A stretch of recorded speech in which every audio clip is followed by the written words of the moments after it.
एकमेळा केला ईसा जगदंबे चरणी गोंधळ घातिला, आंधळी झालेली दशे इंद्रिय. गो अधिक आंधळ, गो या शब्दाचा व्याकरणात अर्थ असा आहे दशे इंद्रिय.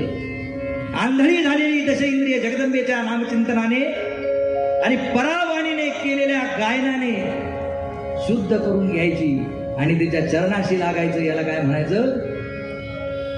म्हणून तुकाराम महाराज म्हणतात, आम्ही गोंधळी गोंधळी गोविंद गोपाळाचे मेळी, आमचा घालावा गोंधळ वाजवू हरिनामी संबळ.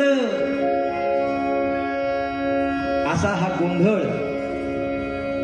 युगांतर अतिप्राचीन लोककला प्रकार आहे. अतिप्राचीन महिषासुर मर्दनाच्या वेळेस उत्पत्ती झालेली आहे आणि या मृत्यू लोकात 6व्या अवतारात आलेला आहे.